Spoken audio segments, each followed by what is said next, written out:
Exercício. O primeiro passo para o exercício mediúnico é o apercebimento dos sinais evidenciadores da faculdade, que se podem apresentar multidirecionados, indefinidos, sensibilizando a um só tempo diferentes áreas nervosas do médium. Faz-se necessário, portanto, que o candidato ao exercício mediúnico canalize a faculdade nascente para a característica que se apresentar mais evidente, deixando para o futuro a possibilidade de desenvolver outras, sem alimentar, contudo, a pretensão de utilizar todas, o que pode caracterizar-se como pura vaidade.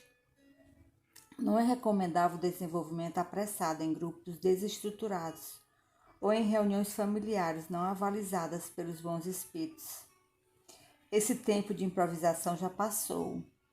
Convém buscar sua instituição espírita bem orientada, onde, de início, o candidato à mediunidade frequentará reuniões doutrinárias e grupos de estudo, incorporando-se gradativamente às tarefas do centro, sobretudo na assistência aos necessitados, além de recorrer aos benefícios do passe.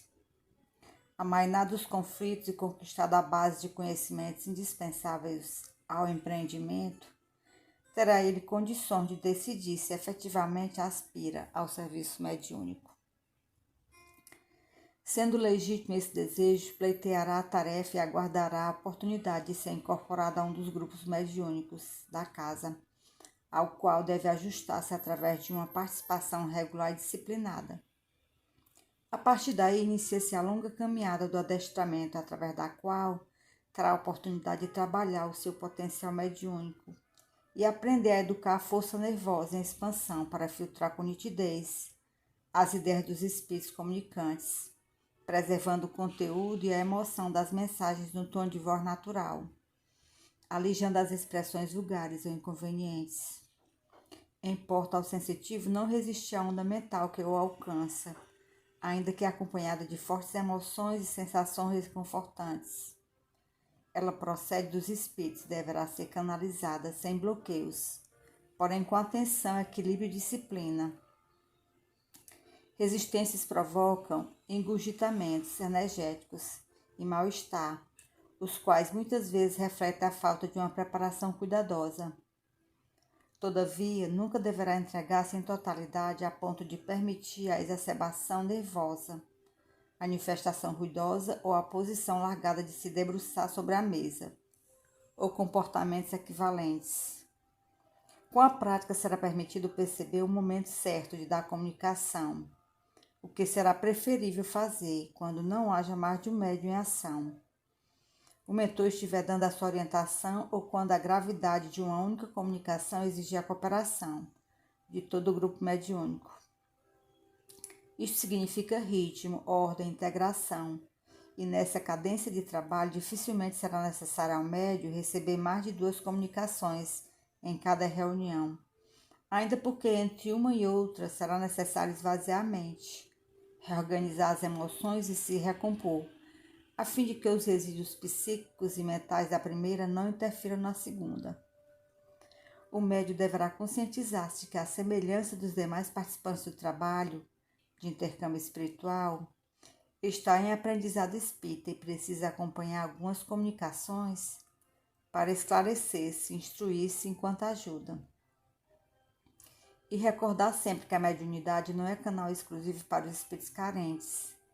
Sentindo terminada a doação aos sofredores, exercitar a sintonia superior, de modo a adestrar-se na captação do pensamento dos protetores espirituais. Esta é uma etapa que virá naturalmente com o crescimento moral, somando a incorporação das disciplinas austeras e o despertar da consciência lúcida. Aqueles que não apresentam mediunidade ostensiva e têm vocação para o serviço das reuniões mediúnicas podem a uma delas vincular-se, desde que se preparem para o empreendimento. E assim procedendo, deverá ter o seu exercício voltado para o trabalho de sustentação privatória da reunião, a ser promovido por meio de orações meditativas, e para acompanhamento atento das doutrinações, cuja tarefa é de relevante valor para o intercâmbio espiritual.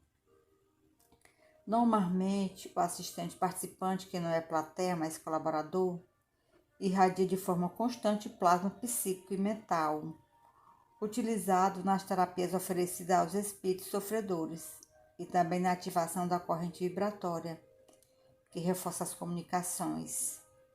Esses indivíduos poderão permanecer nessa função auxiliar, como transitar para outras.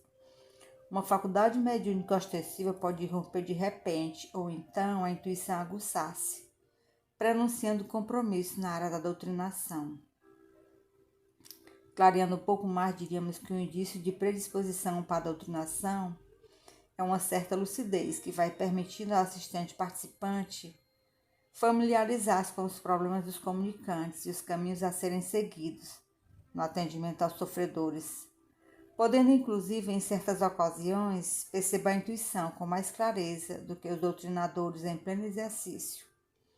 A partir daí investirá no desenvolvimento de suas conquistas afetivas, de modo a angariar a simpatia dos companheiros da equipe encarnada e, sobretudo, dos mentores, pois a doutrinação é, antes de tudo, um exercício de amor. Em suma, todos os participantes das reuniões mediúnicas devem sentir-se em exercício, cada um em sua função, e abertos ao impositivo de educar seus registros psíquicos. O dirigente encarnado é peça fundamental.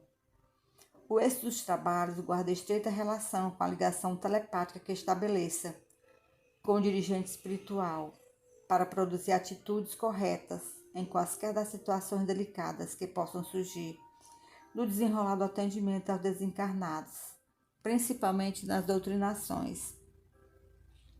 A atuação de um dirigente bem inspirado e educado mediunicamente, portanto, é valioso instrumento de apoio para o grupo, principalmente aos médios, ajudando-os de forma discreta e sem violência ao livre-arbítrio de cada um a superar os conflitos íntimos, dúvidas e esquisitices de que poderão ser acometidos no decorrer do exercício de suas faculdades. Aos demais participantes, igualmente, se ajudará, entre outros aspectos, a se conscientizarem quanto aos papéis e possibilidades de ação ao alcance. A concentração deverá ser conquista de todos, pois dela depende fundamentalmente a harmonia do trabalho. Isso significa fixação do pensamento nos objetivos da reunião, com exclusão de tudo mais em clima de absoluta serenidade. Para os médios ostensivos será esvaziadamente, para que possam expandir o perispírito e captar a onda mental dos seres que desejam comunicar-se. Para os demais participantes, será uma reflexão atenta, tendo como pano de fundo o amor irradiante inspirado em Jesus. Para concentrar é necessário aprender a meditar e vice-versa. Na meditação, a mente direciona-se para a imaginação criativa ou escuta sem apegos e julgamentos as lições que se apresentam no desdobramento das atividades mediúnicas, ou ainda mergulha na oração em total entrega de si mesma. Dados esses passos, a mediunidade se engrandece, conquistam-se belas amizades espirituais, aprimora-se a capacidade de doação e descortina-se com alegria um futuro de bênçãos.